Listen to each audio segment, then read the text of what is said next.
parce qu'il ne peut pas travailler, mais parce qu'il lui manque le travail. Des années durant, il cherche tout quoi. Et un jour, on vient sonner chez lui. On dit que non, mais demain tu commences à travailler. Alléluia. Est-ce que vous réalisez la joie qu'il aura à ce moment-là? Ou imaginez une femme ou un homme qui attend longtemps un enfant et qui reçoit le courrier comme quoi votre femme attend un enfant. Amen. Tu voulais tellement partir dans ce pays et rêver. Tu as tellement essayé de demander de visa, ça ne marchait pas. Et brusquement, quelqu'un apparaît pour te dire que non, tu as ton visa.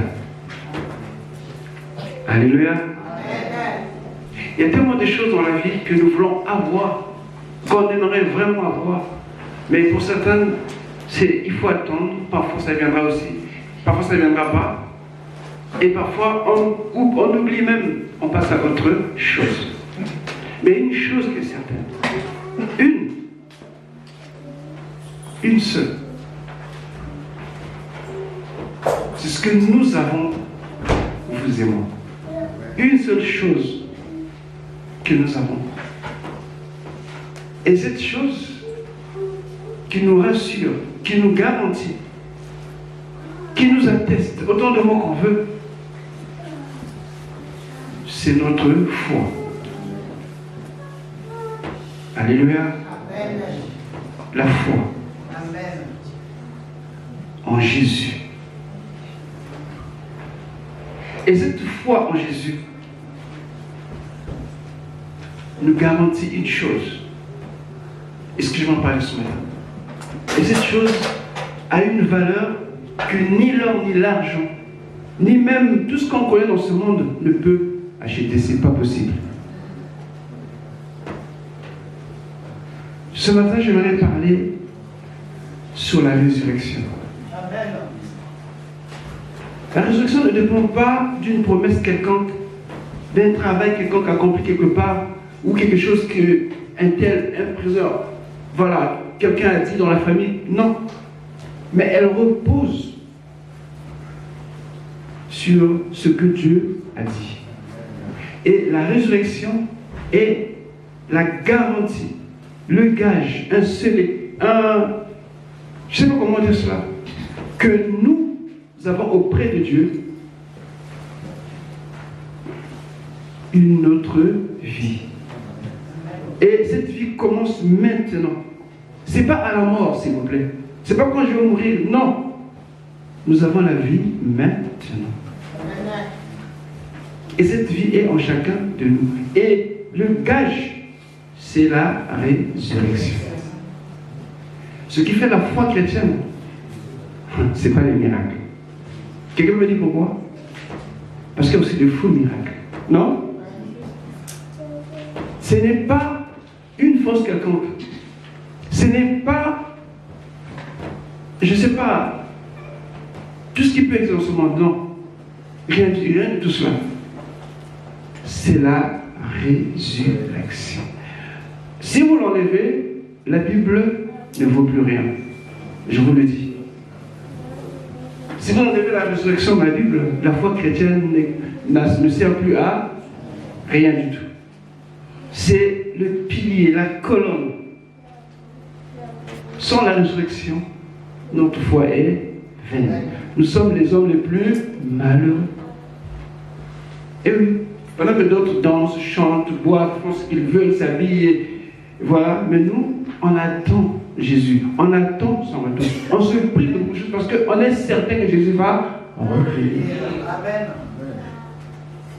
Et notre foi est soutenue par la résurrection.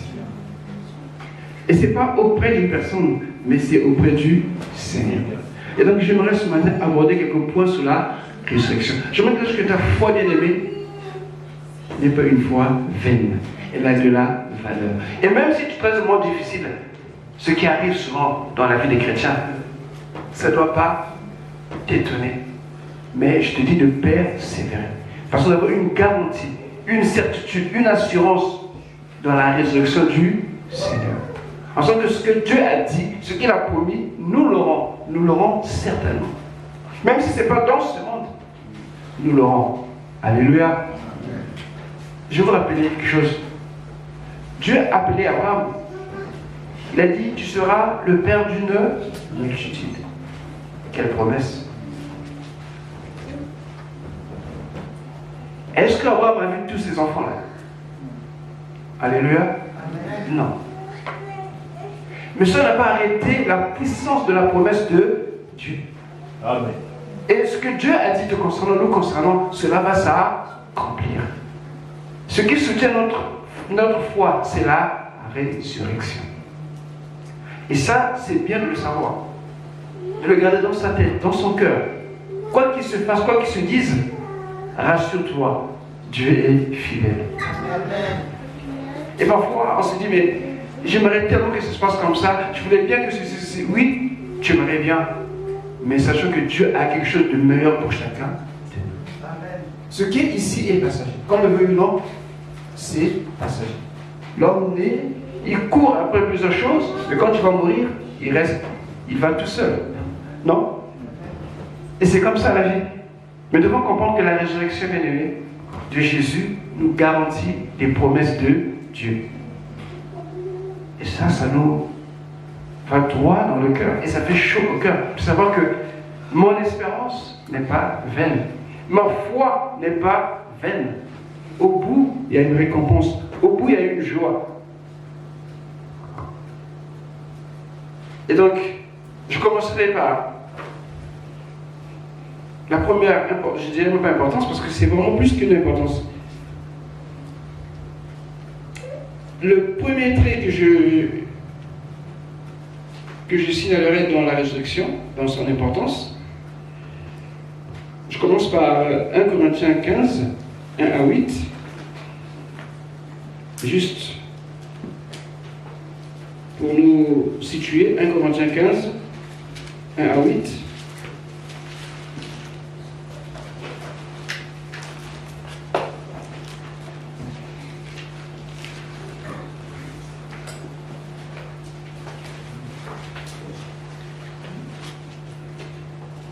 On nous parle des étapes, des quelques manifestations de la résurrection du Seigneur, à qui il s'est manifesté, à qui il s'est montré. Paul voulait rappeler cela aux Corinthiens, oui. 1 Corinthiens 15, verset 1 à 8 de notre livre. Je vous rappelle, frères et sœurs, Frères, l'évangile que je vous ai annoncé et que vous avez reçu, et dans lequel vous tenez ferme, c'est aussi par lui que vous êtes sauvés. Si vous le retenez dans les termes où je vous les annoncé, autrement votre foi aurait été inutile. Je vous ai transmis avant tout le message que j'avais moi aussi reçu. Christ est mort pour nos péchés, conformément aux Écritures. Il a été enseveli et il est ressuscité du troisième jour, conformément aux Écritures.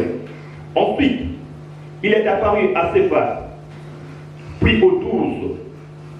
Après cela, il est apparu à plus de 500 frères et sœurs à la fois, dont la plupart sont encore vivants et dont quelques-uns sont morts. Ensuite, il est apparu à Jacques, puis à tous les apôtres. Après eux tous, il m'est apparu à moi aussi, comme un enfant né hors terme. Amen. Paul voulait donner aux Corinthiens la certitude de leur foi, parce que, vous savez, quand nous sommes tourmentés, quand nous avons beaucoup de tribulations, des épreuves, on est très mal. Et on arrive facilement à douter, à remettre en cause ou en question notre engagement. Oui, c'est de l'homme, c'est normal. Et les Corinthiens étaient arrivés à ce niveau-là. Et Paul a dit non. Si Jésus n'était pas ressuscité, dans ce cas, votre foi ne servait à rien. Mais notre foi a de la valeur. Parce qu'elle nous maintient en vie. Elle nous maintient dans l'espérance que Jésus est ressuscité et qu'il viendra nous chercher. Et cela suffit pour garantir toute l'écriture, toutes les promesses, toutes les alliances. Cela a été scellé quand Jésus est ressuscité. Et aujourd'hui encore, l'Église a tendance à oublier que la résurrection, c'est un fait qui doit être lié à notre quotidien. Tout comme nous attendons l'enlèvement, la manière dont nous sommes dans la résurrection, dans cette attente. Parce que ce que nous vivons, nous traversons des moments difficiles, c'est comme des nuages qui viennent un peu obscurcir notre soleil, notre ciel. Et parfois, on est orienté sur des choses secondaires au lieu de regarder à l'essentiel. Donc, le premier point concernant l'importance de la résurrection, on a Romains 1, verset 4, Jean 17, verset 18. On peut nous mettre un texte. Jean 10, 17 à 18, Romains 1, le verset 4. Première chose de la résurrection, que Jésus est réellement le Fils de Dieu. Ça, c'est un fait à ne pas douter. Elle prouve que Jésus est le Fils de Dieu. Pour ceux qui doutent, ou pour ceux qui hésitaient, qui croyaient que Jésus c'est un prophète, Jésus c'est un maître, non, Jésus est le Fils de Dieu. Et ça doit être ancré dans nos cœurs. Ce n'est pas quelqu'un d'autre, mais c'est Jésus. Et par la résurrection, sa résurrection prouve au monde qu'il est le Fils de Dieu. Parce que la mort ne peut pas le retenir, ce n'était pas possible. Deuxième point, nous avons dans Romains 6, le verset 4, également 1 Corinthiens 15, verset 17. Et là, c'est très important. Romains 6, le verset 4, et 1 Corinthiens 15, le verset 17 également.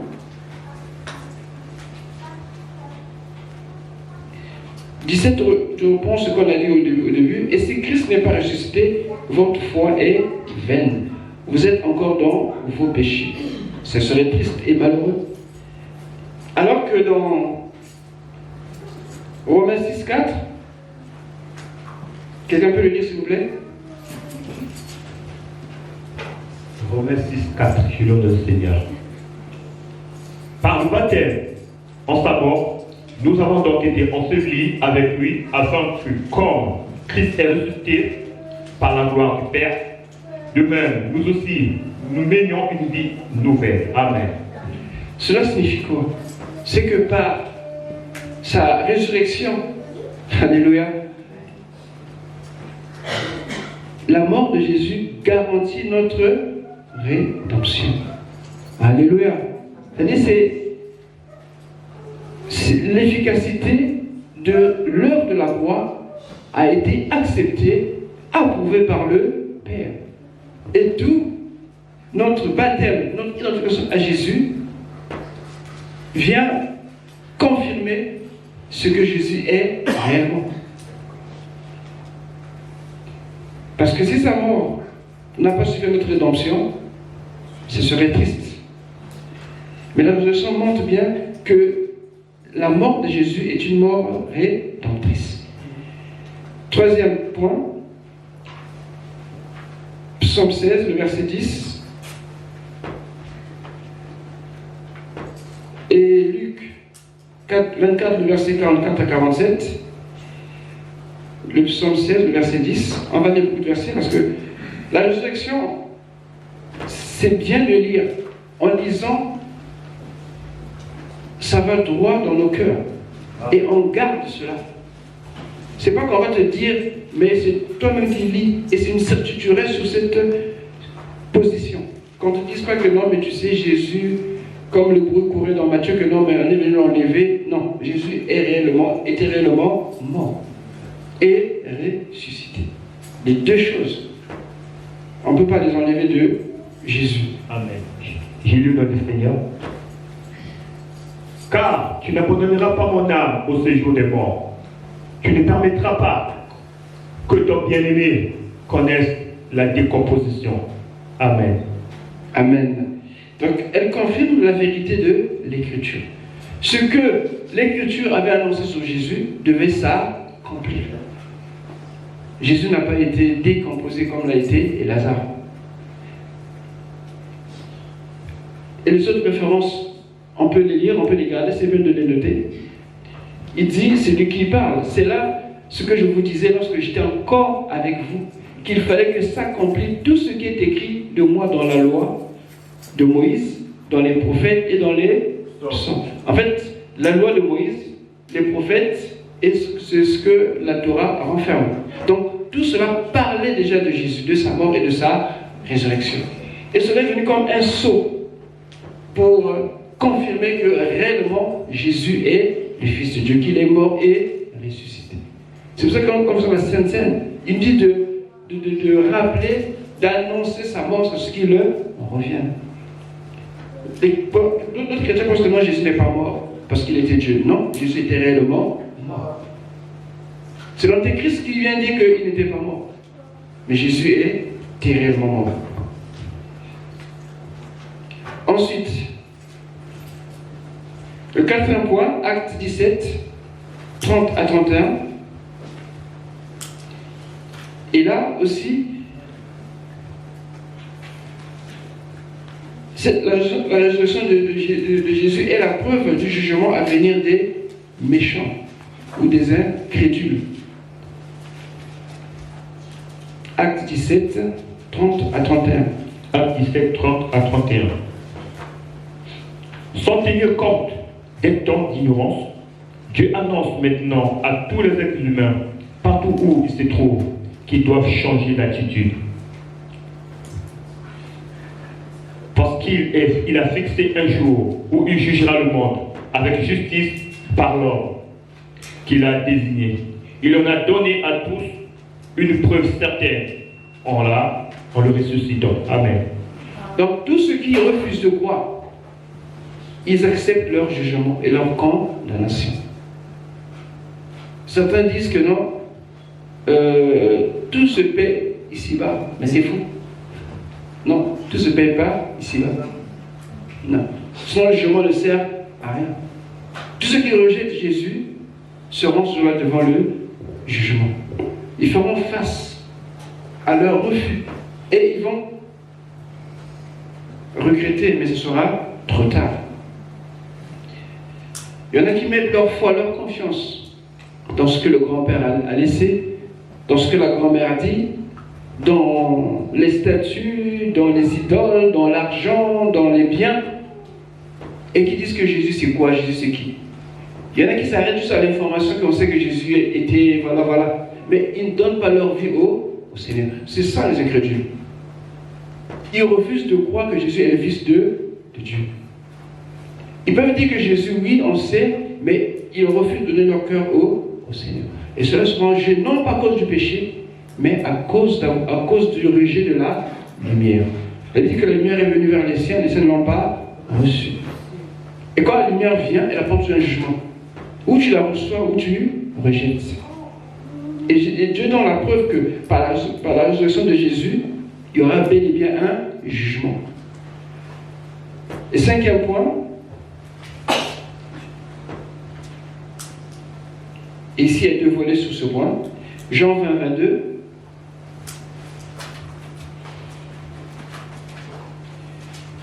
Romains 5, 10 et 1 Corinthiens 15, 45.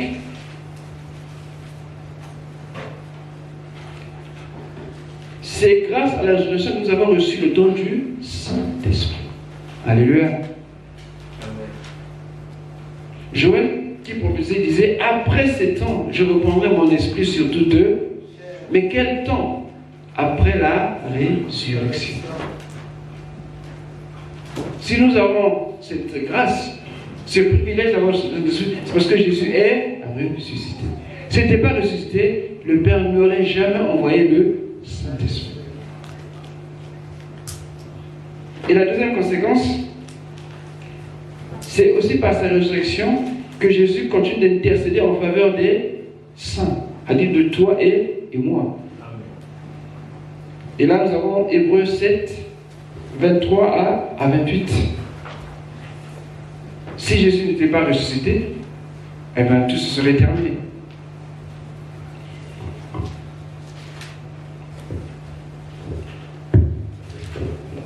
Donc la résurrection est la base du don du Saint-Esprit et la vie spirituelle que Jésus nous a donnée. À tous ceux qui l'ont reçu, et cela à cause de la résurrection.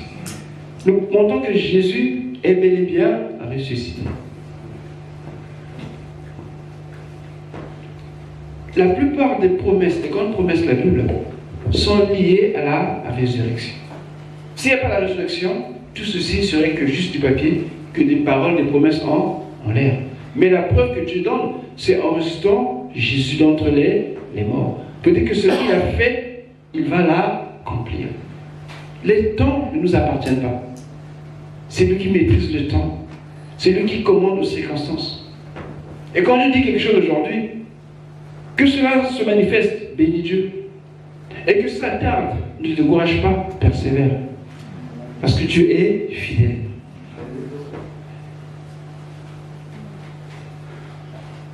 Ça, c'est le 5e point. Donc, nous avons, dans le 5e point, nous avons le don du Saint-Esprit, la vie spirituelle, et aussi son ministère d'intercession pour les chrétiens. C'est ce qui est écrit.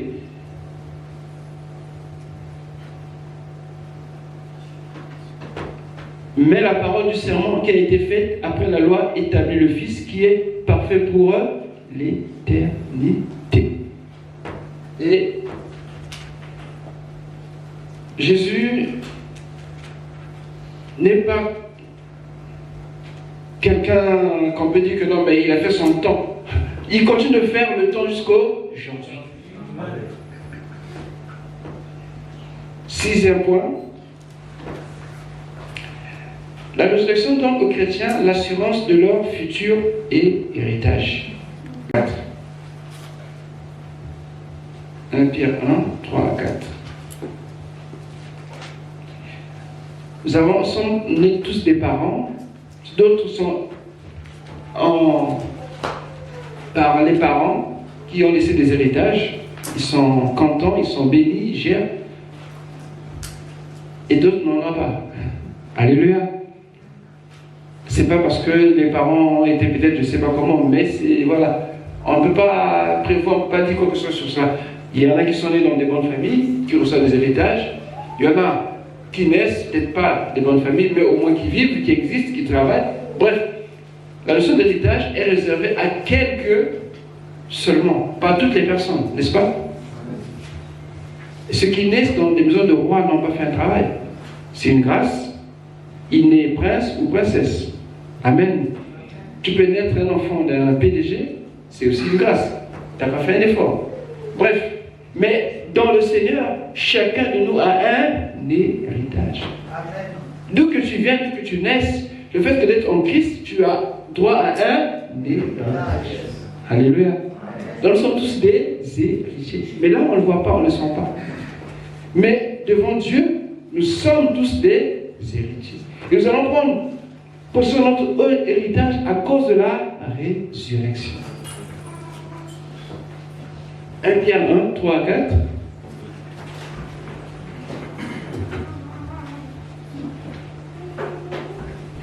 Pierre 1, 3 à 4. Béni soit Dieu, le Père de notre Seigneur Jésus-Christ, qui, selon sa grande miséricorde, nous a régénérés pour une espérance vivante, par la résurrection de Jésus-Christ d'entre les morts. 4. Pour un héritage qui ne se peut ni corrompre, ni souiller, ni flétrir, lequel vous est réservé dans les cieux. Amen. Amen. Nous avons un héritage qui nous est réservé. Je ne sais pas pourquoi il est simple, mais je sais que ce sera merveilleux. Alléluia. Vous savez, la vie chrétienne n'est pas facile. Je l'admets, je vous le dis. Ce n'est pas une vie, mais c'est une vie difficile. C'est une vie vraiment qui n'est pas toujours simple. C'est pourquoi nous avons le Saint-Esprit qui nous aide dans des moments difficiles. Mais ce que nous traversons, Dieu n'est pas insensible. Il sait. Quelle est la meilleure façon de consoler quelqu'un qui a connu des souffrances? c'est de lui apporter quelque chose. Mais Dieu sait ce que nous avons réellement besoin. Alléluia. Il ne donne pas ça pour cette vie parce que ça va s'arrêter. Mais il nous donne dans la vie, alléluia, dans l'éternité. Ce sera à toi, ce sera à moi. Personne ne viendra nous les ravir. Alléluia.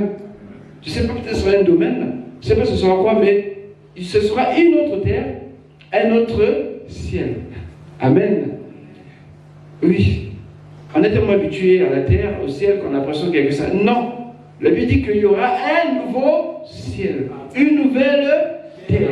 Et nous allons hériter de ces choses-là. Je ne sais pas quelle sera notre position, mais nous sommes des héritiers. Un héritier du roi, ce n'est pas le paysan d'à côté, s'il vous plaît. Amen. Nous serons des héritiers. Et ce n'est pas les anges, les héritiers. Il y a beaucoup de chrétiens, beaucoup de gens qui pensent qu'ils tombent, je ne sais pas, on est devant les anges. Non. C'est les serviteurs de Dieu qui dépendent de Dieu. Mais en aucun cas on peut les adorer. En aucun cas on peut leur donner plus d'importance que le Seigneur. C'est nous qui sommes fils. On n'a pas dit que les anges sont des fils de Dieu. Regarde-toi un peu. Observe-toi. Tourne ta tête. Regarde bien ce que tu es. Parfois tu ignores. Parfois quand tu pleures, tu dis, moi je suis rien, je sais pas, tu as de la valeur. Dieu t'aime. Tu es aimé du Seigneur. Il prépare un héritage pour toi. Alléluia. Les écolos sont en train de s'alarmer. La terre va bientôt périr, tout ce qui se passe. Et il faut faire ceci. Ok. Mais nous avons une terre qui arrive. Une nouvelle terre. Je ne sais pas si vous réalisez cela. C'est bien de faire ces efforts-là. Mais à quoi bon? Ça va s'arrêter un jour. Et souvent, je nous dis ici que les scientifiques, c'est bien ce qu'ils ont fait. Ils se sont rendus compte que, c'est maintenant seulement, mais nous on le sait depuis, parce que c'est écrit, que le soleil va un jour s'arrêter. Et ils ont peur. Mais nous, on n'a pas peur. Parce qu'on sait qu'il y aura des nouveaux cieux. Il n'y aura pas le soleil. Dieu sera notre soleil. Amen. Parce qu'ils ont la réalité de la terre, des choses ici. Ils n'ont pas d'espérance. Mais on peut leur dire ça, ils ne vont pas comprendre. Ce qu'on peut leur dire, donnez vos vies à Jésus. Parce qu'on leur dit tout ça, ils ne vont pas comprendre. Pour eux, c'est plus compliqué que de faire des cours de mathématiques. Alléluia. Donc nous avons un héritage à nous, propre à nous. Et aussi, une garantie pour l'enlèvement et aussi notre résurrection. C'est-à-dire, la résurrection de Jésus fait que si aujourd'hui il revenait, nous serons enlevés. Ou sinon, une fois qu'on meurt, il va nous ressusciter, comme lui-même est ressuscité. Amen. Il a le pouvoir d'ordonner à la mort lâche. Alléluia. Il dit qu'au son de la trompette, à la voix d'un archange, comprenez bien, que la mort va céder. Amen. La mort va libérer tout ce qui le retient. Jésus va seulement parler. Amen. Vous savez, c'est comme lorsque, vous voyez, parfois il y a des maisons où on écrit chien, faites attention. Mais quand il entend la voix de son maître, il se calme. Certains morts sont comme dans des maisons, dans des prisons. Et la mort est comme un chien qui veille. Mais dès que Jésus va parler, le chien va. Amen. Et la porte va être libérée. Les gens vont sortir. Parce que la résurrection de Jésus montre que nous aussi allons ressusciter. Amen. Qui a peur de la mort? Qui a peur de la mort? Vous ne voulez plus dire. Je sais que vous avez peur de la mort. Un jour, je parlais avec un collègue, un pasteur. Il me faisait son témoignage, il parlait de témoignage. C'est des choses, ouais, c'était quand même assez difficile. Après, il me dit, ça te fait rien? On m'a dit, mais si, ça me fait quelque chose. Il dit, mais je n'ai pas parlé. J'ai dit, mais je sais que c'était difficile, mais quand tu t'appuies sur la mort, je ne vois pas pourquoi ce que je vais dire que c'est terrible. Parce qu'on va tous mourir. Mais la bonne nouvelle, c'est que nous allons ressusciter. Dis-moi ça. Ne me dis pas que Dieu m'a sauvé de la mort. Et Lazare va dire quoi? Il est où Lazare? Il est mort. Il est mort. Parce qu'il y a un peu longtemps de ça, les chrétiens pour faire sensation de témoignage. Ah, j'ai échappé à un accident, je vais mourir. Les gens, ah, Dieu est grand. Ouais, c'est ça. Non. Ça, c'est rien. Ça, c'est que des virgules. Alléluia. Le chrétien n'a pas peur de la mort. Et j'aime ce que Paul dit. Il dit la mort met un cœur. Un sommeil. Tu vois, un chrétien va te dire que non, mais j'ai failli mourir, Dieu m'a sauvé. Oui, si tu restes 200, 300 ans, mais sinon tu vas mourir aussi. Et ça arrivera tôt ou tard, à moins que l'enlèvement n'arrive. Mais je peux bénir Dieu parce qu'il t'a guéri. Alléluia. Amen. Il t'a préservé d'un accident, peut-être qu'il pouvait être estropié ou bien paraplégique, je ne sais pas. Mais la mort, honnêtement, la mort. Jésus a vécu la mort. Et nous aussi, nous avons vécu la mort. Oui, il y aurait une séparation douloureuse, mais c'est pas pour ça. Non? Quelqu'un change d'avis sur la mort? Ah, pas encore. Et si on sortait ici, et quelqu'un se pointait avec une arme, je pense qu'on va... Je parle de la mort, je ne parle pas du suicide, c'est différent. Le suicide, c'est un péché. Amen. Je ne parle pas du suicide. La mort peut arriver, mais on ne doit pas avoir peur. Amen. Et la plupart des gens qui ont connu le Seigneur quand ils meurent, souvent c'est en paix. Je me rappelle de mon oncle un jour à l'hôpital, il était hospitalisé. Et donc il y avait un monsieur à côté de lui. Chaque fois il convulsait, il criait. Et mon oncle en a eu marre. Il dit, mais tu peux pas mourir en paix? Parce qu'en fait il avait peur, comme il ne savait pas, en fait on a peur de savoir qu'on ne sait pas où on va. Mais nous savons où nous. C'est ça la différence. Je sais que si aujourd'hui c'est arrivé, Jésus, je vais rejoindre Jésus. C'est même plus qu'une réalité. Il a dit aux brigands, aujourd'hui même sera avec moi. Le premier aller au ciel, c'est pas un chrétien. Alléluia.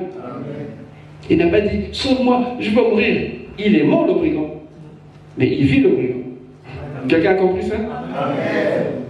Donc le témoignage sur j'ai failli mourir. Ah, oui, ok, mais passe à autre chose s'il te plaît.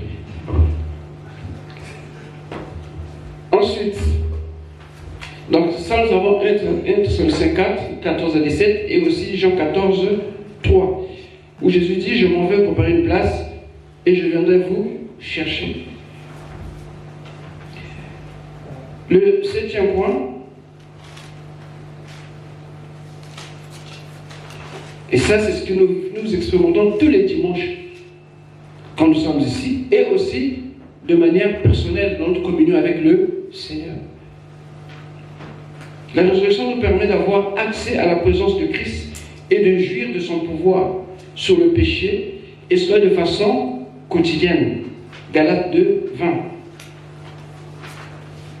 Il dit que là, 2 ou 3 sont rassemblés, je suis au milieu d'eux, parce qu'il est ressuscité. S'il n'était pas, il ne devait pas être au milieu d'eux.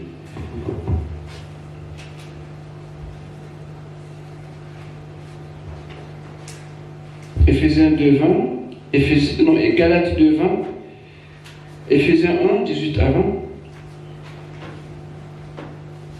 Donc par la raison de Christ, nous avons un accès dans sa présence et aussi le bénéfice de son pouvoir pour vaincre le péché. Pas que le péché, la maladie. Pas que la maladie. Tout ce qui peut venir nous agresser ou nous attaquer. Nous avons le pouvoir au nom de Jésus. Que ce soit les démons, que ce soit les sorciers, l'envoûtement, nous avons le pouvoir au nom de Jésus. Parce qu'il est ressuscité.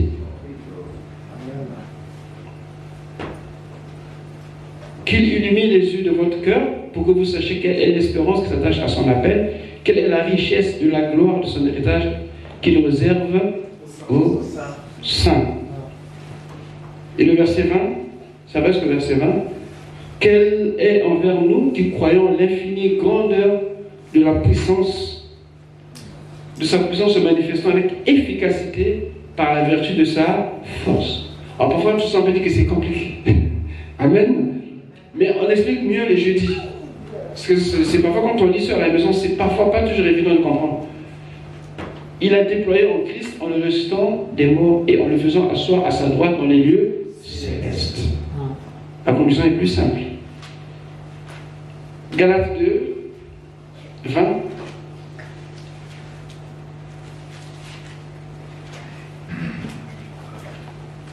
Galates 2, 20.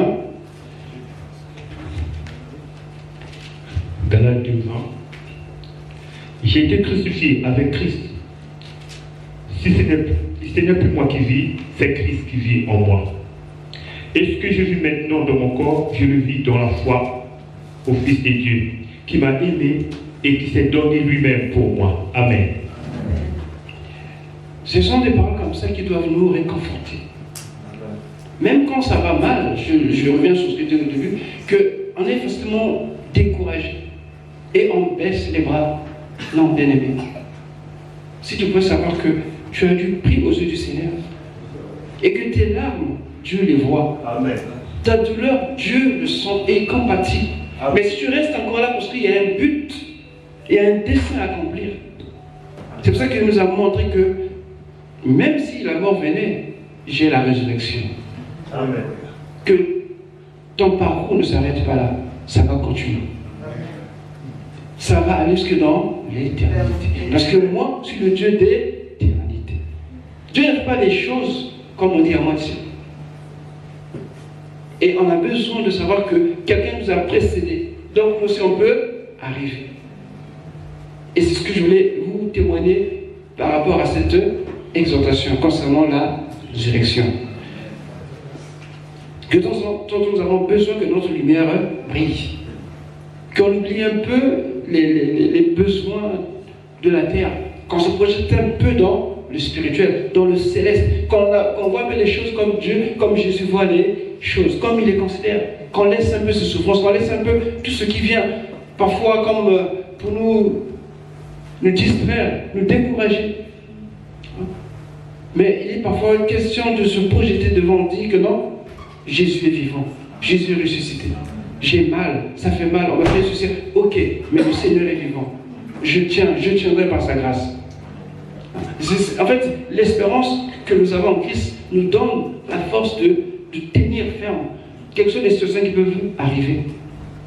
Je disais au bien-aimé à la cellule, je pose la question, est-ce que vous avez remarqué que ce soit Pierre, que ce soit Paul, ou bien les autres, ils sont jamais restés sous leur difficulté.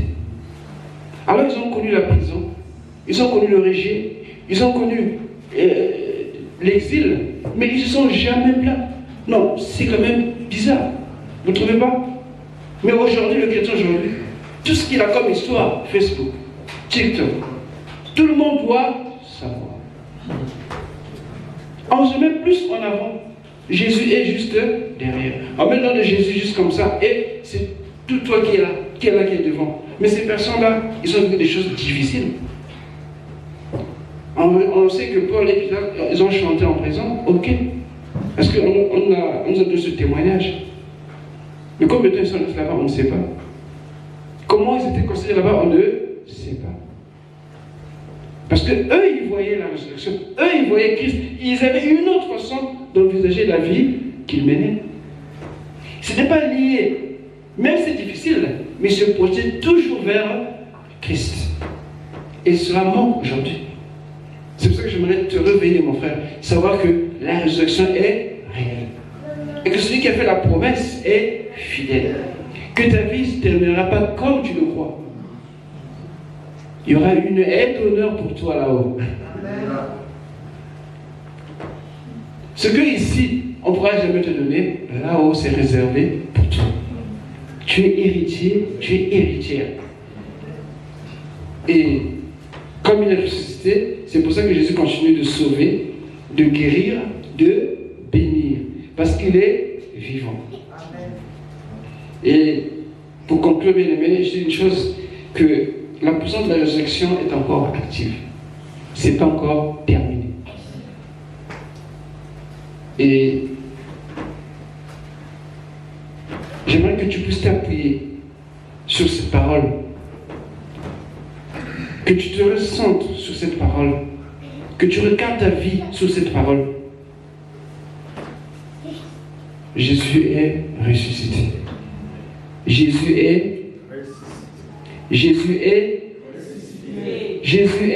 Ressuscité. C'est pourquoi il va te guérir. Amen. C'est pourquoi il va te sauver. Amen. C'est pourquoi il va te bénir.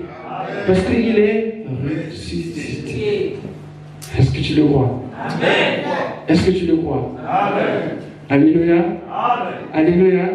On va se lever.